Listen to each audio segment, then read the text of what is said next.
All right, so I want to get some practice with Premiere Pro and whatnot, and thought a good way of starting that would be to vlog my lawn journey this year. Journey from spring to carpet. So I thought I'd start with a tour of the yard.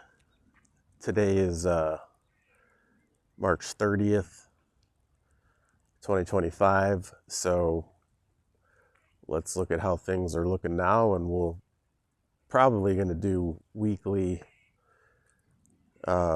recording sessions. I probably won't publish anything weekly, but maybe at the end of the year do like a whole time lapse thing and see how that goes. So, all right, let's take a look around at what we got going on in the yard. All right, let's start in the front here. Grass is actually looking sort of green. We had a few warm days last week, and I think it's starting to do things. Comparatively, I think you can see the neighbor's yard. Mine's quite greener.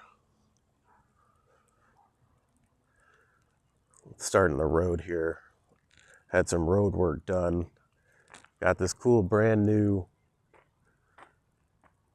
asphalt roadway this year, and then but what they didn't do is replace any water or sewer lines, which are on this street probably 100 years old, and we constantly have bubblers popping up from the water mains. The road looked like a patchwork before this got done last summer of 24. And then during the winter,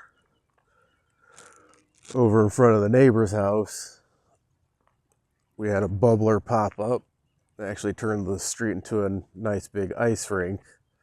And so they dug that up to repair it. And now we've got this big ass hole in the street. And then there's this pile of gravel, which twice the oh, hang on. All right, movie magic. Trying to figure out this gimbal. There's a little bit of minor learning curve to it. Anyway, side of this stuff turns into that tall decorative grass, which is nice, but it spreads like crazy, so you got to stay on top of it. And then that kind of goes into the neighbor's yard with whatever plant those green things are.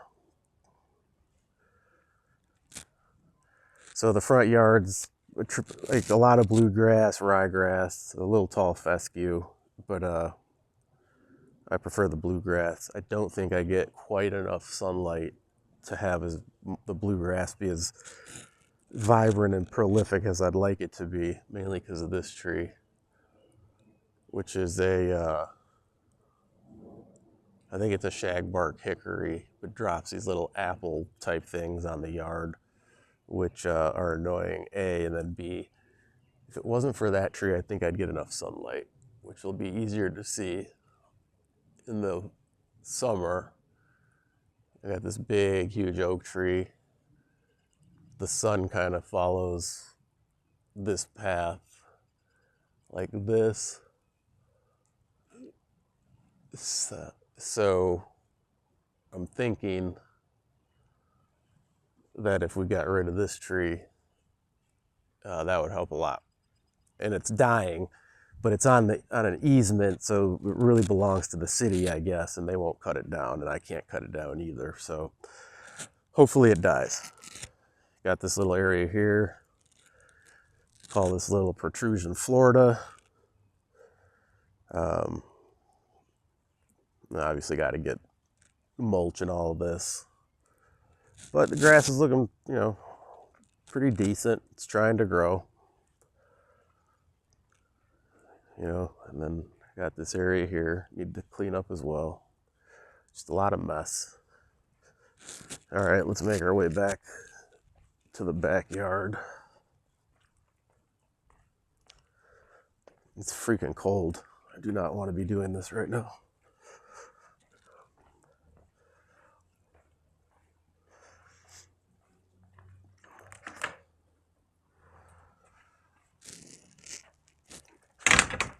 Gotta put my weed killer back. I'm irresponsible leaving it out in the rain. Alright, so back here.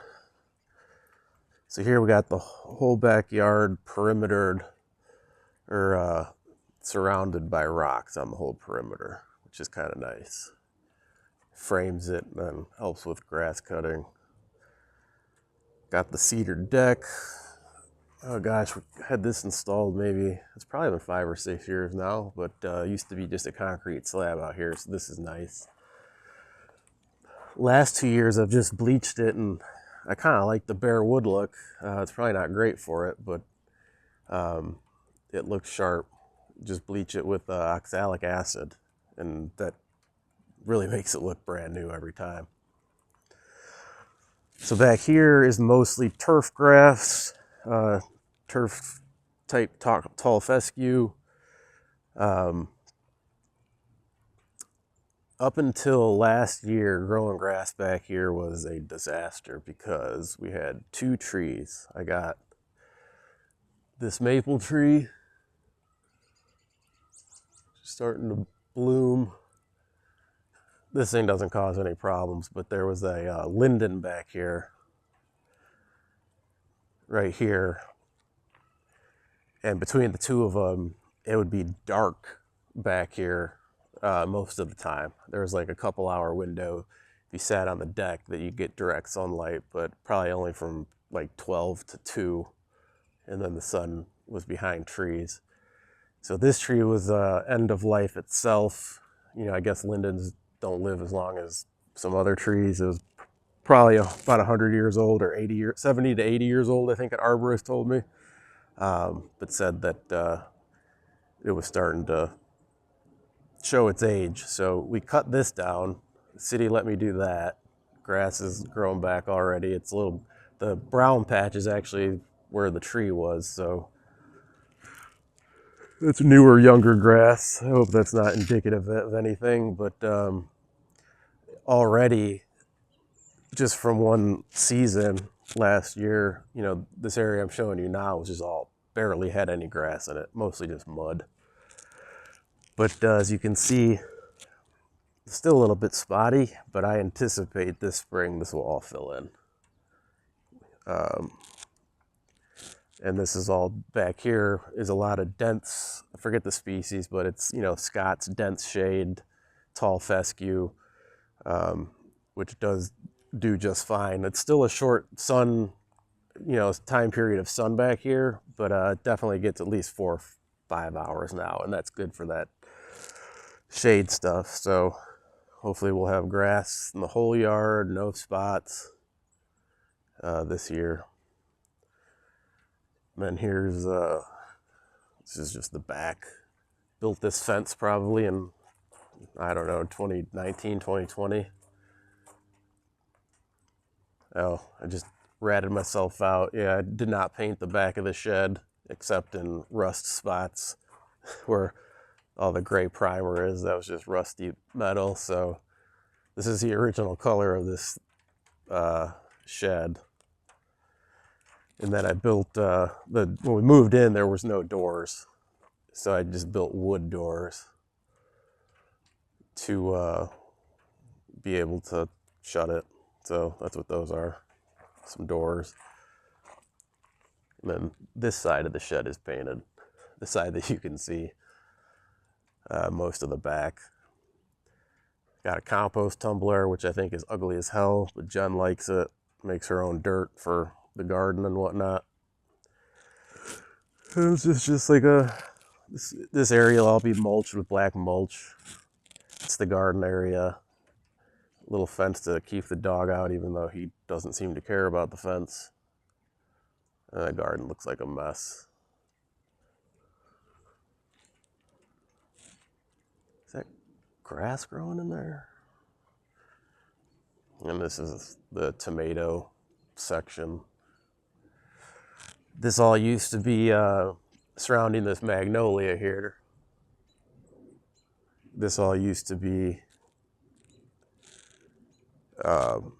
Pachysandra, but as you can see from the brown spots, that's from Milo peeing on it, which should be fine once summer comes and the grass is growing.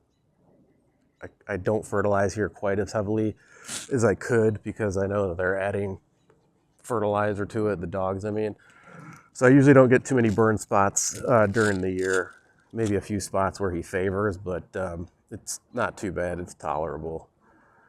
But his pea did kill most of the Pachysandra, and then we just ripped the rest out and planted grass, which hopefully this section back here is really dark and was mostly filled in last year. So I'm hoping it's just the surface, and hopefully more grass fills in here and it grows fully.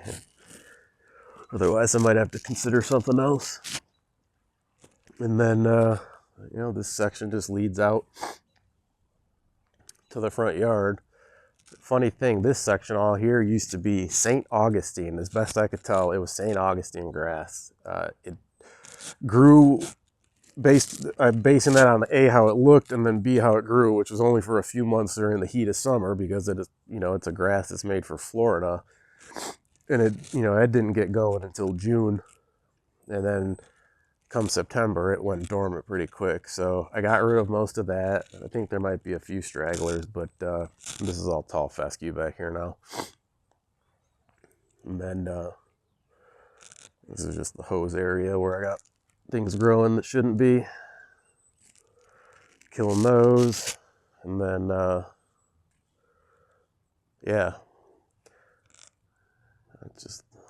then this tree is really cool. I don't know what it is, but Jen got it. She calls it Pinky. You'll see in a few weeks or a few months what I'm talking about. And then Jen put up lights around the whole backyard, which look pretty cool at night. And I'll show you guys that at some point. All right, so that's it. That's a tour of the backyard and the front yard.